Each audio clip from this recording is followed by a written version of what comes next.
State Representative Brian Harrison of Waxahachie, thank you so much. We appreciate it. Always great to be with you, Jack.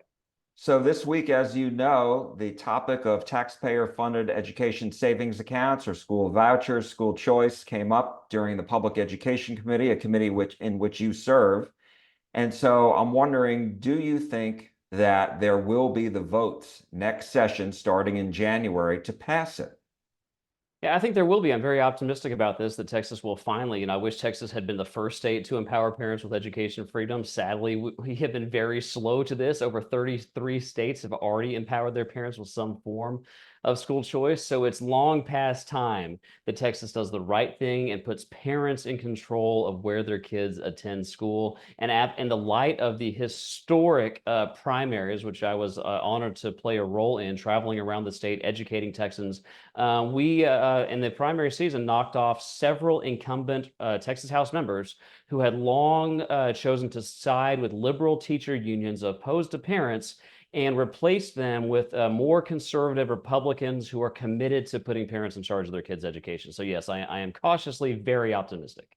When I've spoken with Democrats about this, they still believe they have the votes to block it. What do you say to that? Yeah, look, I think that anybody who would tell you that this is a fait accompli or this is a done deal would be wrong. Our work is still ahead of us, and it's hard to overstate the power that the liberal extremist teacher unions have wielded in the Texas House of Representatives for far too long on both sides of the aisle. So, of course, the Democrats are going to say that they are completely beholden to the liberal teacher unions. And look, but Republicans need to take the fight. Remember who they campaigned for. Remember the promises they made to the parents, and be willing to fight against the left as hard as the left is going to fight against parents, because we are the ones fighting for parents, we're the ones fighting for students, we're the ones fighting for teachers. So I am very optimistic that if the Republicans who got elected just do what they campaigned on, we will pass school choice in Texas. As you know, though, there still remain some Republicans who will be there next year who are from rural areas who still oppose this, not because they say they agree with the teacher unions, but because they are concerned as members of rural areas and they're concerned about the impact on their schools. Yeah, and that's what the teacher unions tell them to say. But here's the reality: to any Republican colleagues of my colleagues who represent rural districts, if they oppose school choice, they are opposing their own voters. And we know this for a fact when these things are put on Republican primary ballot propositions. And keep in mind, these rural areas are heavily Republican. When this proposition was put on a ballot, Republican primary voters in the 10 most rural districts of the state not only supported school choice, they supported it overwhelmingly by well over 75% in the 10 most rural parts of the state. All parents, regardless of zip code, deserve to be able to put their child in the school that's going to best educate them. I know during the last session there were a variety of proposals on the table, and they seem to change during the session. But I'm wondering, from your perspective, what do you want to see as it relates to, $8,000 per family, $10,000, I mean, per child? Do you like the fact that it's open to everybody, or should it be focused on those who don't have the money? So it would be income based. Well, Tell me about what it is that you prefer if you had a choice of designing a bill.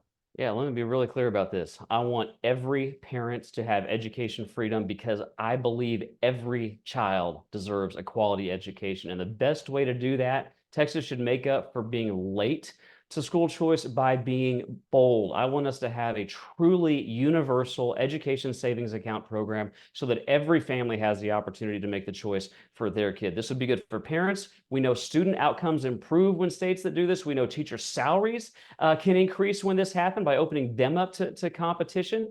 We know it's better for the public schools. And so absolutely, I want a program that is as big and as robust as possible. And if it's designed right, this should actually save the state of Texas money, because ESAs cost less than the staggeringly high, almost $17,000 a year that it costs for the state of Texas to educate kids in our public school system. And look, we've got public schools that are doing a great job in educating some students very well, but we have to have our eyes wide open to the scope of the problem. Otherwise, we will not find the right solution. And I'm going to hit you with a statistic that blew me away when I got onto the Public Education Committee. The state of Texas, the average eighth grader in the state of Texas We are only teaching 23% of Texas eighth graders to be proficient in mathematics. Only 24 Texas eighth graders percent of Texas eighth graders are proficient in reading. We have an absolute mind-blowing problem in the state of Texas. We have a public education system that is, while working well for a few, it is not serving the needs of all Texas students. And I want our schools to be the best in the state. I want every Texas student to get a quality education. So if it's up to me and what I think the governor has said, he wants it to be universal. I want a fully universal school choice system in the state of Texas to empower every single parent so that every child can get a quality education. Regarding cost, one of the states that has a program that was not featured in the hearing was Arizona, where reportedly the costs have just skyrocketed and overtaken the budget. So how do you, if one were to pass, how do you design it so that it is sustainable, that the state of Texas could afford it? Well, I briefly mentioned this in my last answer, and I would encourage you and all of your watchers to go back and watch the end of the public hearing where one of our witnesses was a PhD economist, Dr. Vance Ginn. When he came, I asked him this exact question. Could a properly designed, truly universal ESA not only bust the budget, which is what all the liberal critics say, but could it actually save money? And go and look at his expert witness testimony. It was unequivocal. The state of Texas could absolutely give every family an ESA and save money, assuming it's properly designed. And onto the Arizona issue, I wish we had somebody from Arizona to come and testify about that state's experience, because there is a massive amount of misreporting and misinformation about what's going on in Arizona. Whatever budget shortfalls they may have, it's not resulting from their ESA program. And in fact, that ESA portion of their budget, contrary to the misleading headlines, actually is running a surplus. And here's one of the statistics to just prove how false this is. The K-12 budget that we're talking about in Arizona only accounts for 1% of their budget. So a surplus on one line item is not the reason for any budgetary issues that are happening in Arizona. But per usual, the liberal teacher unions are distorting the facts to try and prop up a system that is failing too many kids in the state of Texas. And I'm just not going to stand for that. I know Governor Abbott's not going to stand for that. And we're going to get this fixed in Texas. We're going to pass school choice. What about public school funding next session? A lot of schools have been passing deficit budgets, and they say, you know, teachers, I think everybody agrees that teachers deserve more money.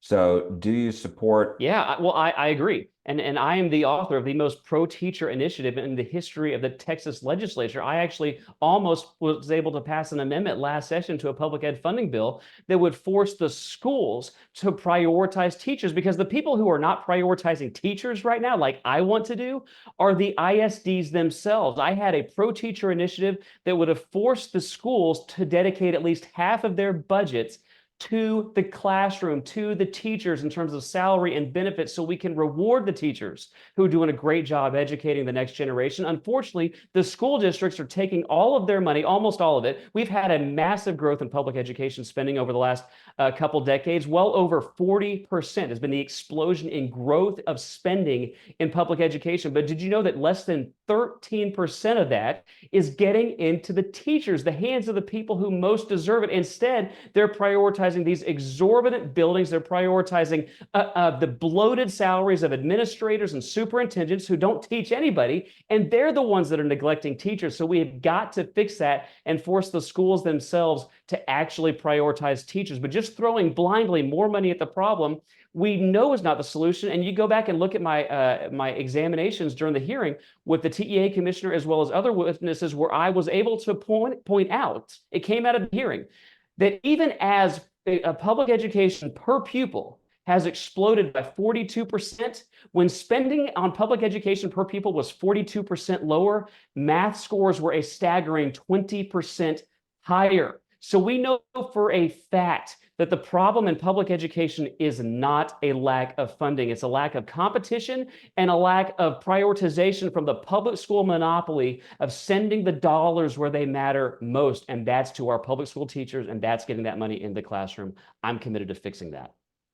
So let's talk about another issue that's made headlines this past week, and that is the fight over the State Fair of Texas's new policy as it relates to gun free, making it gun free, except for active police officers and certain retired police officers being able to bring a concealed firearm into the state fair. What you are one of 70 lawmakers who signed a letter urging the state fair to change its policy. Why? Well, because even if the state fair's intentions were pure, it's just a purely misguided policy. And so I very much hope they overturn it. Look, I'm proud to represent hundreds of thousands of Texans who believe in the Constitution, they believe in the Second Amendment, and they want their families to be protected. And the good news is those things go together hand in glove. And even if the state fair's purported objective is to maximize safety, what they've done is to reduce safety. And the data proves this. Of the vast majority of public mass shootings, I think it's over 90%, occur in areas where guns are banned. So what we're asking them to do is allow Texans to exercise their Second Amendment rights to keep themselves, their family, and their friends safe while they're enjoying their fried butter and their fried Snickers bars at the state fair this year. And I hope they heed the call, and I hope they change their position. As you know, the Texas Attorney General fired off a warning letter saying if they don't fix this policy and change it back, that he's going to take them to court within 15 days. The fair has pointed out that the reason they did this is because there was a shooting during the fair last year in which 3 people were injured, and that other large events have these same policies where, concealed firearms are not allowed. And so they're saying it works at other places. Why shouldn't it here? Well, look, I want to be very clear that I'm a firm believer in private property rights. And if you own property and you build a house on it, you can make the decisions up to you on whether to allow firearms on your private property. The situation with the fair, though, is very different. And I believe what the Attorney General's office is saying is that this is not a purely private property rights issue, because the land is, in fact, owned by the city of Dallas. And the city of Dallas is a political subdivision of the state. And so I believe they're interpreting state law to show that the city of Dallas may well be in violation by allowing one of its lessees to have a policy where license to carry holders are prohibited. So I think that's what they're talking about. And I think the legislature, if there are certain statutory loopholes that the fair might be exploiting to ban guns, I think that all options should be on the table next legislative session. But I would like to avoid all that. I'd like to take this back to basics and speak to what I have done, what many other members of the legislature have done. We are simply asking them to do the right thing, both for the Second Amendment and in the interest of public safety. And just touching on the one thing that you pointed out there, do you think that legislation needs to be made more clear? Well, I think we'll see what happens as a result of the Office of the Attorney General's letter and how the city of Dallas responds to it and what the state fair ends up doing as a result. I think that will tell us a lot. So we'll know a lot more about the need for any potential statutory changes in the weeks and in the month or so to come. State Representative Brian Harrison of Waxahachie, thank you as always. We appreciate it. Always great to see you, Jack. God bless you.